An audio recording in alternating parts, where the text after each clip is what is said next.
據說 Mura 佢執咗部機翻去之後呢，之後就開始解剖行動啦噃。跟住拆到咁上下嘅時候，佢就揾到一個關鍵啦。冇錯，佢突然之間覺得老虎機應該唔係隨機嘢嚟噶噃。喺幾日之內呢，佢哋不停贏咗好多錢，但係點知道突然之間有2位着便衣嘅 FBI 人員走嚟問佢哋話。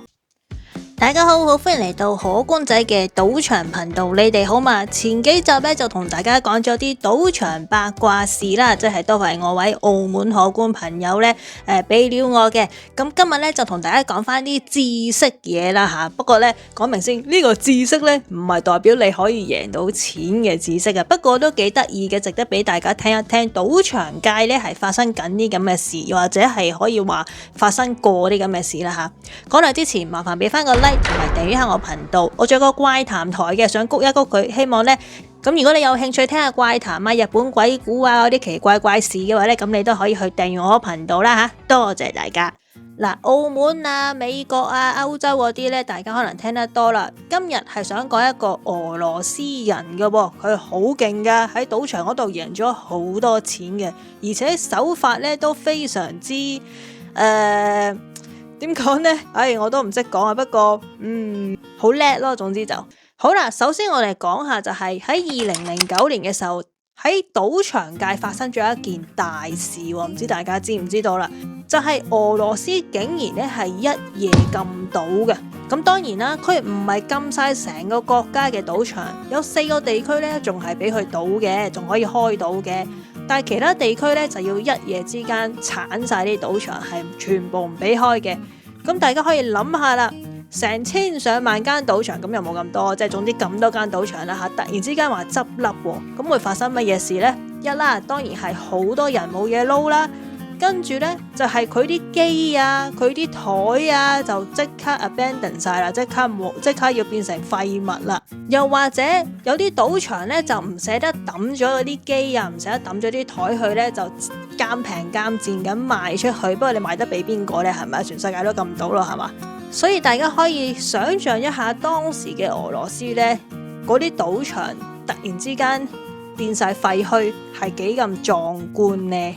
好啦，頭先都講過啦，咁多間賭場一日關閉，咁抌出嚟嘅嘢一定係好多噶啦。嗱，講緊你21點台嗰啲呢，百家樂台嗰啲啦，花旗式台都好啦吓，咁你抌出嚟都係有個數噶嘛。每間賭場都係唔係話擺好多張嘅啫，depends on 你嗰張賭場咪你嗰個賭場係幾大嘅啫，係咪？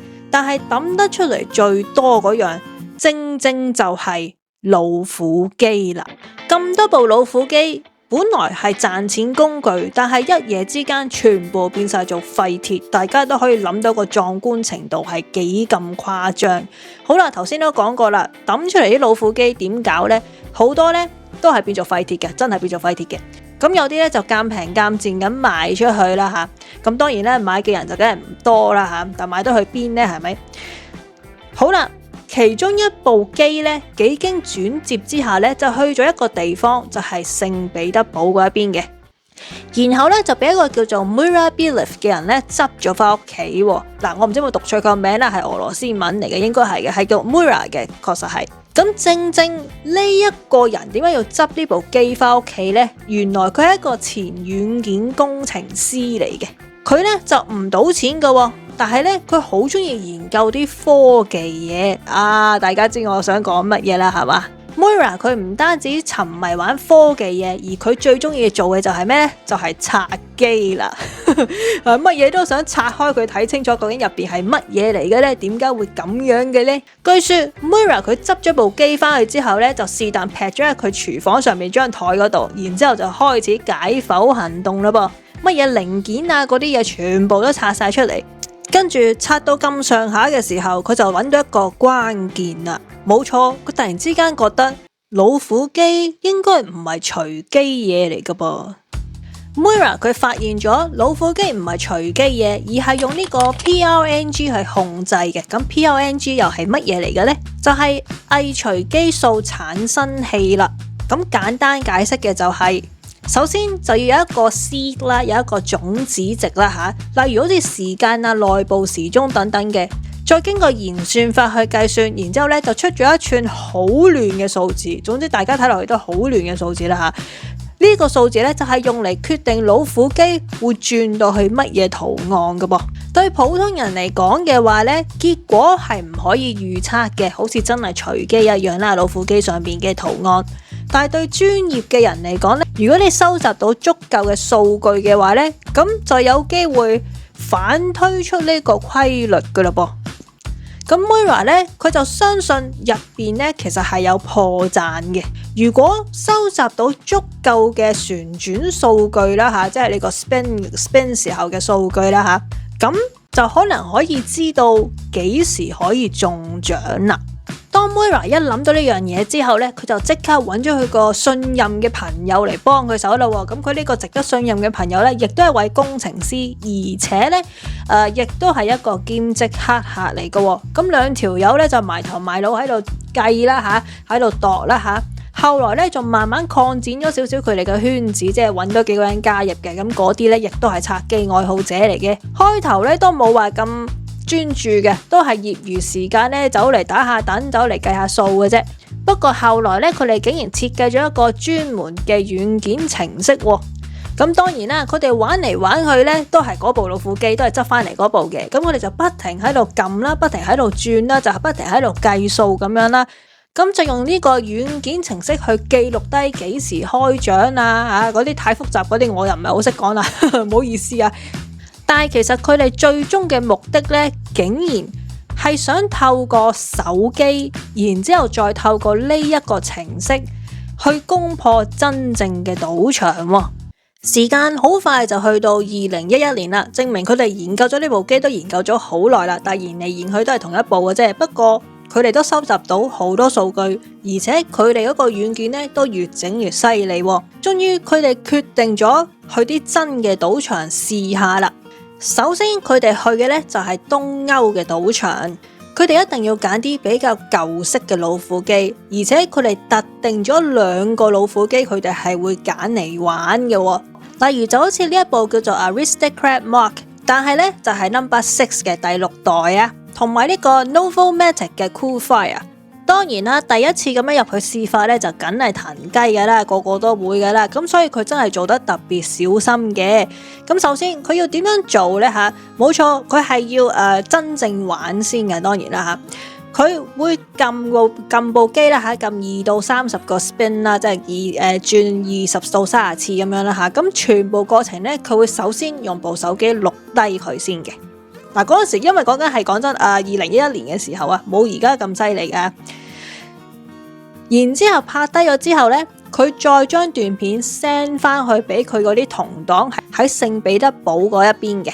然之後嗰啲同黨收到條片啊，就會開始輸入數據，然之後做分析噶啦噃。就用佢哋設計出嚟嘅演算法咧，就計算出呢一部老虎機大概係轉到幾時或者咩位置咧，就會係有大獎出嚟嘅。後來經過團隊佢哋嘅計算之後咧，就真係好準確咁樣 send 翻個信息啊，俾阿 Moira， 佢話俾佢嗱，你而家撳咧就可以爆獎噶啦，準備咯噃，3、2、1咁樣撳落去啦噃。後來咧發現佢哋呢個計劃係真係 work 噶，因為第一次 Moira 咧佢係真係中咗少少錢噶，真係贏錢噶。開頭咧都係少少低20-30蚊美金左右啦，但係越整就越多，幾百蚊、幾千蚊咁樣，證明佢哋設計呢個系統係冇出到錯啦。所以佢哋嘅信心咧就一日比一日增大啦。好快，佢哋唔單止淨係去東歐啦，其他地方都有去噶，例如啲咩澳門啊、新加坡啊，甚至美國嘅賭場咧，佢哋都有去。不過玩還玩啦吓，佢哋都同啲隊員講話咧，同一部老虎機就唔好撳咁耐啦，唔可以攞超過1萬蚊美金。同埋咧，要喺賭場嗰度咧輪流咁行啊，即係唔好話黐實部機啊，要去下其他賭場，同埋擺一個好普通嘅賭客咁樣。同埋咧，唔好太過張揚。咁佢話咧每部機唔可以攞超過一萬蚊美金啦，講到真係好似提款機咁啊！不過佢哋呢個手法咧，確實咧係有少少難度嘅，因為佢係要首先錄低咗、拍低咗之後，再 send 啲信send 個影片去對面噶嘛，去翻去總部嗰一邊咁樣噶嘛，係咪？咁有時網絡連線出現咗問題咧，咁就屎啦！又而家講緊唔係而家嗰陣時咧，有時真係成日斷線噶嘛。同埋你咁樣錄住，有啲保安咁行過呢，確實佢又會望住你，覺得好古怪㗎噃。咁其實一開始咧都冇乜嘢嘅，但係後來咧就越嚟越多問題出現啦，因為佢哋用嘅手法咧真係比較落後咗啲㗎。老實講，你拍咗條片再 send 翻去俾總部，再計算翻俾你，然之後再傳翻信息俾你咁樣咧，好容易個網絡唔好啦，咁你又唔可以話即時信息咁樣啦，即係總之就好多問題啦嚇。咁所以佢哋不停咧都有研究點樣去升級嘅。後來就喺2013年咧，佢哋終於醒咗啦，冇錯啦，就係唔拍片再上傳啦，就係直接開 live 啦，應該晨早咁樣做啦，係嘛？喺2013年嘅時候咧，佢哋就改用咗用呢個 Skype 去做呢個串流嘅，即係用呢個 stream 嘅。做法都係一樣啦，攞部手機對住部老虎機，咁啊一直開住 live， 跟住俾團隊睇，然之後佢哋咧就計算出嚟幾時會有大獎，跟住再話翻俾佢聽嘅，之後就傳翻個信息俾佢聽咁樣嘅。但係咧呢一樣嘢咧又會帶嚟一個比較新嘅風險啦，因為你係要長時間對住部老虎機啊，用部手機啊，咁所以佢哋就開始將部手機咧收喺自己個衫袋啊、褲袋嗰度嘅，咁而且佢仲特登改裝咗條褲啦，開咗啲窿啊，整咗啲網咁樣啦，咁樣咧個鏡頭仲可以對住部老虎機，就唔使話成部拎出嚟咁誇張咁擾攘嘅。同時咧，佢哋亦都計劃咗，就係每部機唔會坐超過15分鐘。不過都係嗰句啦，佢哋改裝咗之後咧，就真係越嚟越贏得多錢嘅。但係咧，人就越嚟越鬆懈啦。佢哋不停去咗好多唔同地方，後來有賭場就開始覺得奇怪啦嚇。之後咧就翻啲 CCTV 出嚟睇啦。就發現有啲玩家啦嚇，就唔知點解玩緊老虎機嘅時候咧，就成日喺度抄自己個褲袋嘅，好似喐緊啲手機咁嘅嘢咁樣嘅。而且同款嘅老虎機咧，喺短時間之內咧，就成日都爆大獎。相同嘅面孔咧，就喺唔同嘅城市出現。後來再查埋啲咩租車記錄啊、飛行記錄啊嗰啲咁樣咧，其實已經係鎖定咗呢一班人噶啦，而且仲俾咗個稱號，佢哋叫做俄羅斯老虎機黑客添。不過去到呢個2014年嘅12月咧，Mira 咧就帶住佢另外3個骨幹成員啦，就去玩老虎機咯吓。咁佢哋揀嗰個賭場咧，正就係最多呢個Mark 6世嘅呢部機啊吓，最多呢啲機嘅。喺幾日之內咧，佢哋不停贏咗好多錢。但係點知道突然之間有2位着便衣嘅 FBI 人員走嚟問佢哋話。咁最終咧，佢哋都係俾人拉咗嘅。但係個問題就係拉咧，就係拉咗當場嗰幾位嘅啫。但係仲有成隊團隊喺呢個俄羅斯咧，就冇拉到嘅。同埋佢哋揾翻嚟嘅錢咧，90%咧都已經係使咗噶啦，或者變咗白噶啦。而且更加諷刺嘅就係，佢哋俾人拉咗之後咧，幾個月之內，由秘魯再去到新加坡咁多地方咧，亦都有相同嘅案件出現，而且技術仲不斷咁升級添。雖然 Mira 咧就已經俾人拉咗啦，而且係判咗佢2年嘅，咁啊控佢咩咧？控佢就係話喺10幾間賭場嗰度用非法手段贏得金錢咁樣啦吓。但係其實好快咧，2年過去又放翻出嚟噶啦，之後就會遣返翻去俄羅斯嗰邊嘅。但係佢呢個手法同埋佢呢一個軟件系統咧，都仲喺度俾人用緊嘅，而且仲係成日俾人更新緊嘅添，而且更新程度咧仲要係快過監管嗰一邊噶噃。其實而家嘅賭場咧都仲有好多啲咁嘅事件發生嘅，不過賭場咧就唔想太大肆鋪張，所以好多時都話呢啲係個別事件嚟嘅。其實如果賭場想清晒所有啲咁嘅黑客咧，最簡單嘅方法就係換晒啲老虎機佢，而且仲要換最新嗰一隻添。不過講緊每一部老虎機都可能幾千幾萬蚊美金，一諗到呢樣，賭場就梗係寧願加強少少佢哋嘅監控啦，係咪？嗱，我咧就講過好多個類似咁樣嘅古仔啦嚇，有啲就喺輪盤身上嘅。上次有一個就係用錄音機錄呢個輪盤嘅轉聲，轉到邊度會跌落嚟咁樣。而講緊嗰時咧，好似係70幾年啊，係講緊好多年前噶啦，已經可以做到咁樣啦。其實講真，而家呢個年代乜嘢都係 AI 嘅話咧，同埋你嗰啲咁嘅咩21點啊輪盤嗰啲，都係講緊成8年前嘅 game 嚟噶喎。咁係咪真係冇辦法去破解呢？咁呢樣嘢呢，我就唔識講啦，或者自己可以問 ChatGPT 啦。好啦，今日呢都係想同大家分享一下有啲咁嘅老虎機黑客啫。但係其實我覺得最經典、最嚇親我嗰樣係乜嘢呢？就係俄羅斯一夜禁賭嗰單啊！我淨係喺度諗緊一夜禁到所有老虎機、所有21點啊輪盤台俾人劈晒出嚟嗰一幕咧，我已經喺度好多幻想啦，所以我就諗住咧，或者遲啲整一集啦吓。好啦，今日就講到呢一度啦。我仲有個怪談台啦，講日本鬼故啊、怪談嗰啲啦，同埋我另一個台咧，就係乜嘢都講嘅。